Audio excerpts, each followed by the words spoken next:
Morning, y'all. It's me and my froggy boy, Laddie.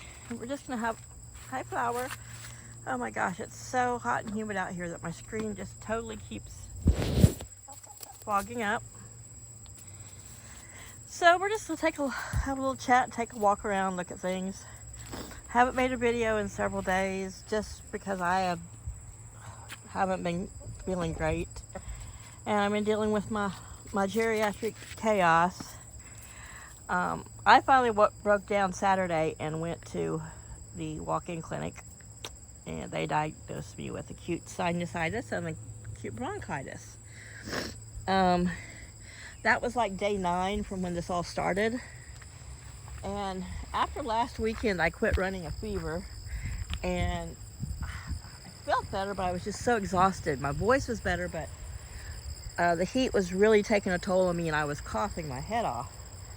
And so finally I'm like, this has just lingered on. And yeah, 9 days is probably long, but when I have gotten a cold or some little bug, 72 hours is about the max I'm ever feeling sick or have symptoms.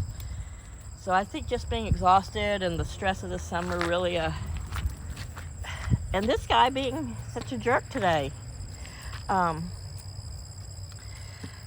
took its toll on me. Ugh, I'm looking at my nightshirt. I don't think you can tell, but look at all that cat hair. Whew.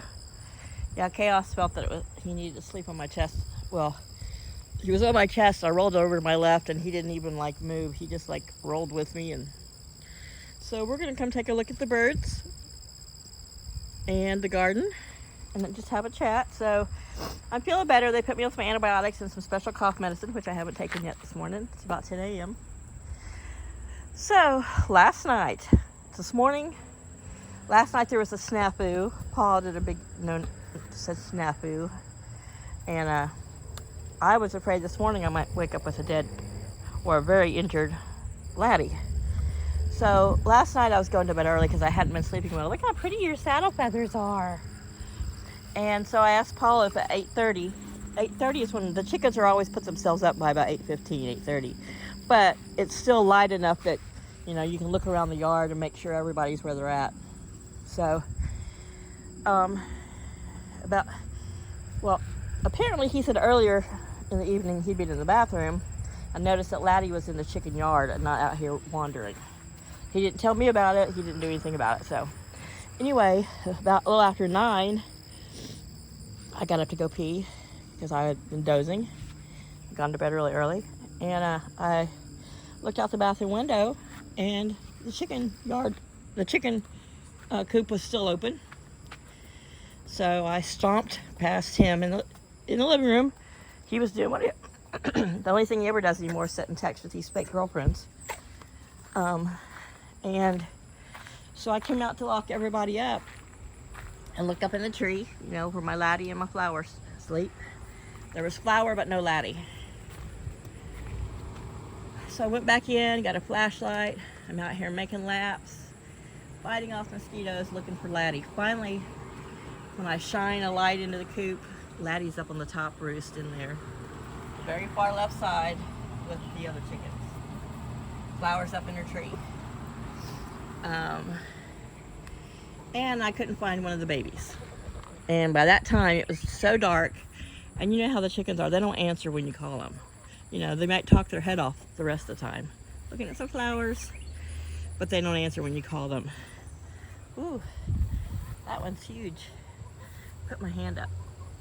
Look how big that's pretty. Lots of pinks. This is a really tall one that's probably about 6 feet now or more. It's getting heavy leaning, but it hasn't bloomed. So anyway, all I could do was go to bed. So this morning when I came out, Laddie was crowing along with Cosmo, but he was still up on the roost. Cosmo was out walking around the bottom of the coop. Laddie was being smart, because I was afraid if I didn't get out here right when they woke up that Cosmo could attack Laddie. I mean, when they're sleeping at night on the roost, that was never a problem, but he could very easily, attack Laddie. So I lured Cosmo out, went in, called Laddie. Of course, he hopped down and came to me, picked him up, brought him out. Cosmo, when I let Cosmo back in, he directly went inside and up to where Laddie was roosting. And it's like, hey, where's that dude? I want to kick his butt. But I had already snuck him out, and I looked out here, and it was my sweet Violet, who was out running on the south side of the fence. So I went in. Oh, because I had to pee, because it was like, not even 6 a.m. yet. Made sure dumbass was up for work. And I came back out, and she was in the yard. So over here along this fence, there was a big, well, where you see those green ties, there was a slash in the fence. Because when I came back out, she had gotten back in the yard. So I didn't see her go past this area. So I think that's where Laddie got in and she got out last night. So I bunched it up and zip tied it together. It's way too hot today and buggy, and I'm still not feeling great. I'm gonna get some of that green fencing that I used in the quarantine yard and bring it around the side. This fencing is the vinyl squares, and it's really strong. It's done great, but it's over 3 years old now. And so if they attack through it, or, which I think is probably what happened, the boys were getting froggy with each other. They hooked it with one of their talons with their spurs and ripped it open. So anyway, yeah, is that what happened? So Violet was probably somewhere up in the quarantine yard or in that coop, somewhere hiding. And she's a little gray one there in the middle. She's to the right. Now she's on, yeah, she's got almost like a stripe pattern. But this morning I heard some squawking. And where is Mr. Oh, please tell me he didn't get out. Drago. Crap. He was trying to, oh no, he's sitting up over there under the tree. Let me see. He was trying to cover one of the girls. If that is who I'm looking at. Yeah. And of course he couldn't get on top of her because, they're roughly the same size right now. She was squawking. And I do believe that my D is going to be a Delilah, because she is one of the other ones he was trying to cover. Okay. There's a get up close. There's Miss Violet walking past. There with the dark green legs. That's Penny. And then Delilah, who I thought was going to be a Roo, I'm pretty sure is just going to be the head hen of this little group. Until they integrate with everybody else, and of course she won't be the head hen. So, and Mr. Drago's sitting under the bush. He's got him a nice cool spot out of the sun, because today is Tuesday, and unfortunately none of Hurricane Debbie or Tropical Storm Debbie has got here yet. Usually when stuff hits the northern coast of North Carolina, we start getting some, but the way the Chesapeake Bay kind of curves in, and we're out in the middle of the bay, we're a little bit, just a couple miles inland, so I don't know what we're going to get. We're supposed to have a chance of storms today. There's Mr. Drago. Look at all the browns coming in, matching his nice orange legs. So Penny's the one that's got the copper chest here, and her legs, because they are all part Easter egger with their daddy, her legs are kind of like a greenish gray, but she's pretty. She was the one he was trying to get on this morning. And then here's the other two ladies. Now, I could end up being wrong about Miss Delilah here, that's who we're looking at, but she just does not have the tail feathers, the hackle feathers coming in like him. So Delilah could end up being a D, a dude, but we'll see. But I'm crossing my fingers that it stays, because Drago's getting a lot bigger than her now. And the way his tail feathers and everything, I think she's just been a bit of a bossy girl. If her tail feathers were standing up a little bit more, I would say that she was going to be a male. But I don't know, I see some little hackle feathers, we'll see. I'm keeping my fingers crossed. She hasn't exhibited any of the male traits that Drago has. If Drago's tried Well, it's with his beak, instead of grabbing them on the back of their neck, where a rooster usually grabs the female, and she has to submit to him. The girls, of course, are not submitting to him. You're like, you're our brother. We're the same age. Back off, dude. You're a weirdo. But so the girls aren't sitting for him, but he grabbed her like closer to her tail feathers, and what he was doing was not a very good hop or not a very good mount to cover her. So it looks like all these have been the cherry chocolate ones. I thought maybe one of these other ones was going to be the purple. I still haven't, well, I really haven't looked for my little pouch that has all my sunflower seeds in it. Because I started packing stuff, who knows where I put them.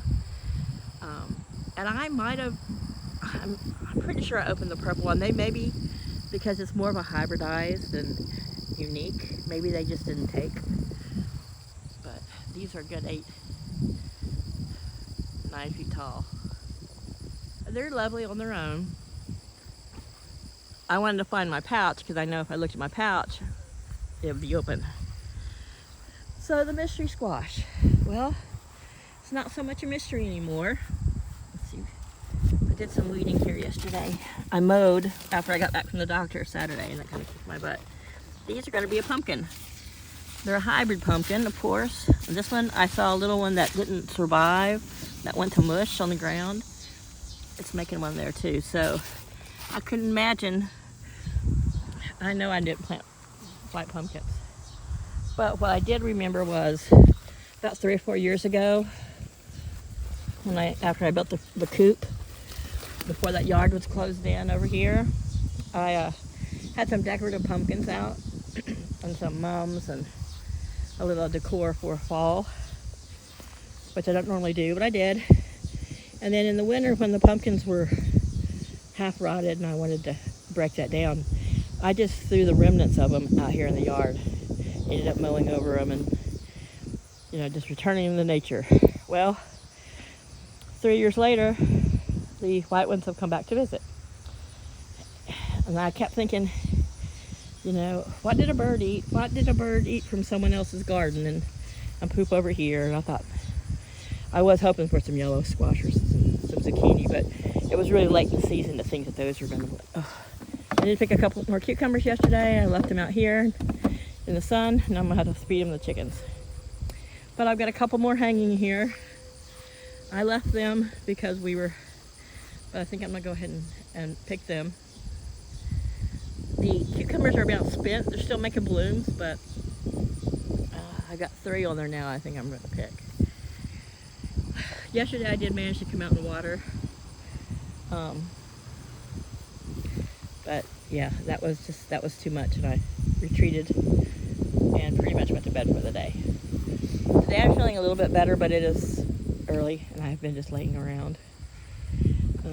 I need to eat. That would probably make me feel better, but I have just had no appetite. So much drainage that's gone down into my throat.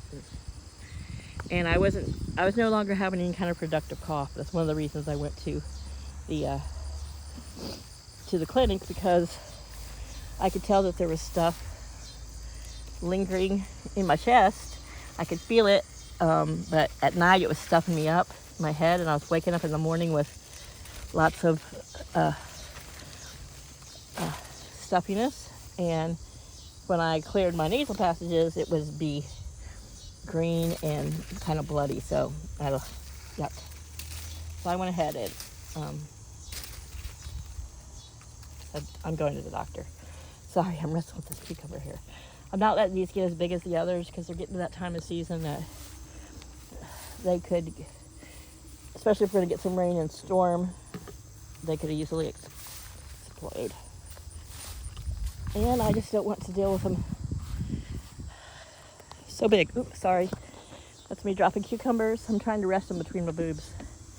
These I'm going to break up and give to the chickens. And their pool needs refilled again. Yesterday, we of course were supposed to have a slight chance of rain.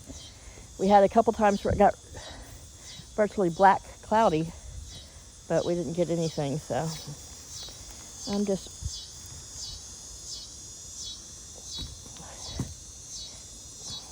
This one feels almost rubbery. So I'm just breaking them and feeding them to the chickens. That one I had to slam against the edge of the roof there to get it to break.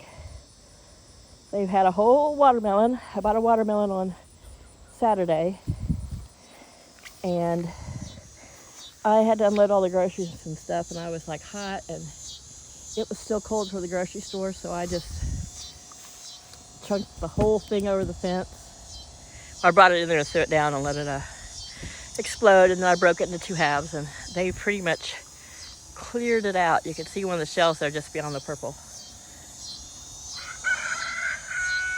I was being followed, so everyone's doing great. I had been using some Kalmbach crumbles, layer crumbles, and I love Kalmbach feeds, but I do not like how they powder at the end, and so much was wasteful. So I went almost to Maryland to get a couple bags of my henhouse reserve, and on the way back home, I just stopped at Walmart because I had to get some things for Chaos to have a litter box in my room. Had to get litter, that kind of crap. I never go into Walmart.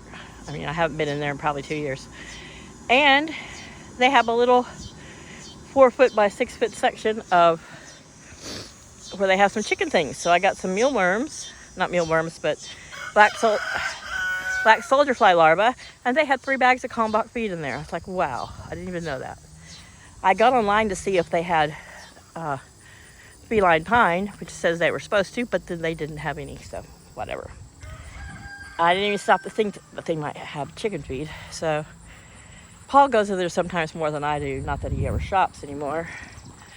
But I said, next time you're in there, always check and see if they've got Kalmbach. And then if they do, we'll get some. I'm sure it's probably around the same price. It's just cheaper at the feed store. I can order it online, but it's over $20 more per bag because of shipping. Though I have Amazon Prime, I don't pay for shipping on stuff that's, Prime certified, but the price in there of it is they just figure the shipping costs in. Because I've ordered it from Kalmbach and I've ordered it from Amazon, and that's what that... Yeah, I know you like it better, don't you? That's what that extra $20 per bag is. So here is Laddie and Flower's corn garden. And you can see their flowers. I like to think that they got the gardening bug from Mom. I do water their corn. We'll see what happens. If it makes corn, great. If it doesn't, it'll just get mowed over. So yeah, we're coming back around. I'm going to come out later and add some more water. Well, probably once I put the phone down. To their pool, which was just clean, like I said, yesterday evening. But we'll top off all their waters, give them fresh water for today. So there's teenagers hanging out in the pavilion because the adults decided when I walked around that they were going to take over the tree back there in the corner. Damn fence is in the way as usual, but Luna is back there standing under the tree where Drago was laying. So they're all there in the shade. There's the hollowed out half of that watermelon. The other half is on the other side. And I'll come out and grab that and throw it out. I'm hoping we get some of Tropical Storm Debbie up here. Just some wind to cool things off and some rain. I'm gonna come back out and gather the eggs, probably later. I see that there is one egg in the cat carrier. So Chaos has seemed to recover from the toxicity. It's what just I'm thinking the seizure and the foaming was, being that it was just the next day after he had gotten drops. But I have noticed he's been staying in my room. Paul finally put the air conditioner in the window for downstairs. So last night I put him out of my bedroom, but they can. There's a cat door in my bedroom door, and if I don't let it, sorry, that's me sounding croupy. If I don't make sure that if I keep the handle from latching, kind of have to wiggle the handle because I have those old crystal doorknobs, and the hardware on our doors is from 40s, 50s, whatever. But they can, if they stand up against the door, it'll open. So since the house was cooler and he was kind of wanting out, and I've noticed he does this thing where he makes laps around my room climbing on stuff. He forgets where his little cat box is, so I have to watch him if I'm in there and pick him up and put him in his little cat box. Out in the house, there's several boxes scattered through the house, so he can wander around and find them. In the middle of the night, he came back in and got on top of me to sleep, and that's when I rolled over, and yeah, cat hair. Oop, yeah, my hair's not that dark anymore. And he stayed snuggled with me. He naps right in front of his water dish. He's not eating a lot. He's on dry, and he'll have a few pieces, and he'll have a drink, and then he'll nap. I think a lot of it is he's just... An outdoor cat has a shorter lifespan than an indoor cat, and he acts about, I would say, like he's a good 3 to 5 years older than his sister. So I think he's just got a little bit of kitty dementia. Yeah, you need to back off, mister. Some dementia. I think his hearing, because a lot of times I'll call him and talk to him in my regular voice and he doesn't hear me. But if I go pss, pss, pss, pss, pss, and make a thumping, like on my leg or the bed where there's a vibration, he looks right at me. So I think his sight, and his hearing are going some. That could be the wandering around too. But because he's like been looking for his cat box, I've been dimmed my bedroom light and turned it on for him, and he what'd Mama do with her cat prevention stick? Rooster prevention stick. Anyway, once I turn the light on, he looks like he can find things better. So yeah, I've been really trying to accommodate having a very geriatric cat in my room with me. Here's Miss Nomad. It's been now 4 or 5 days since they've seen Chaos. Yeah? You want to bring you something to eat? The roosters will eat it if I feed you this early. She's adopted us. She likes to get in front of you, and like she'll get 2 feet in front of me and just flop down and do that. I'm sorry, that I'm cute rollover. Normally means your house cat is ready for you to pet them and love on them, but she doesn't want you to touch her. Though I sneak in a few pets every now and then, she still wants your attention. So anyhow, I'm going to be taking my cucumbers in, getting her a little bit of feed, and I'm going to come back out and top off some waters. But cross your fingers. I'm going to go in, look this over, post it probably shortly, immediately. If there's nothing I just have to cut out, because I hate editing. And then we'll take care of the chickens. And so when you see this today, cross your fingers, say a little prayer that we get some wind and some rain. And Mr. Froggy Butt here stops being... Yeah, I'm talking about you.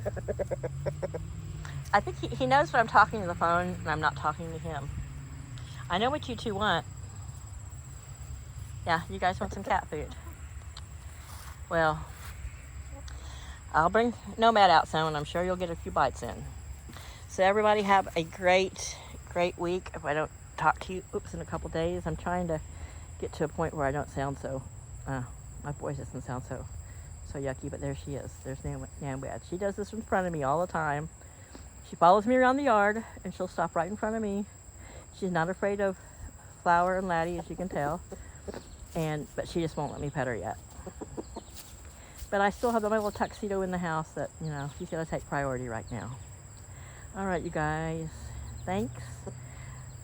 Give me a thumbs up. Share the videos if you like to listen to me ramble about cats and chickens and gardens. Bye, y'all.